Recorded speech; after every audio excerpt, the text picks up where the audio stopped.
வணக்கம் மீன ராசி நண்பர்களே.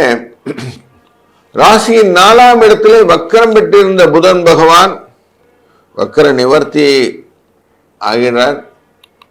இவருடைய பயணம் 5ஆம் இடமான கடகராசியை தொடுவதாக இருப்பதனாலே தெரியாத காரியங்கள் செய்யக்கூடாது. செஞ்சா மாட்டுவீங்க, அவஸ்தைப்படுவீங்க, அவமானப்படுவீங்க. சூரியனும்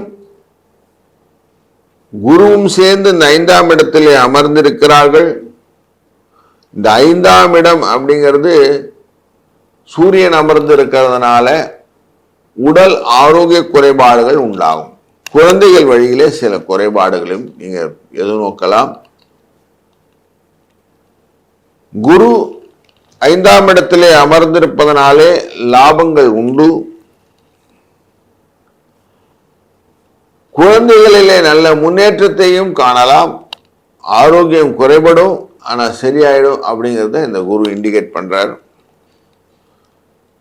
சுக்கிரன் உங்களுடைய ராசியிலிருந்து 6ஆம் இடத்தில் அமர்ந்திருவது நல்லதல்ல.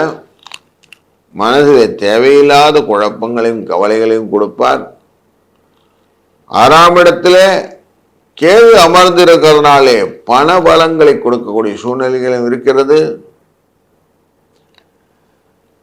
ராசியின் 12ஆம் இடத்திலே ராகு இருப்பதனாலே ஆரோக்கியம், செலவு இதெல்லாம் உண்டு. ஆரோக்கியத்திலே நல்ல சிக்கல்களும் உண்டு.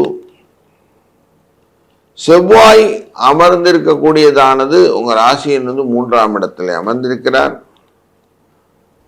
தன லாபத்தை கொடுக்கக்கூடிய சூழ்நிலையில் முக்கியமாக வார கடைசியில் கொஞ்சம் நிறைய பணம் வரதுக்கு வாய்ப்புகளும் உண்டு. மூத்த சகோதரர்களுக்கு ஹெல்ப் பண்றதுக்கான வாய்ப்புகளும் இந்த வாரத்தில் காட்டும்.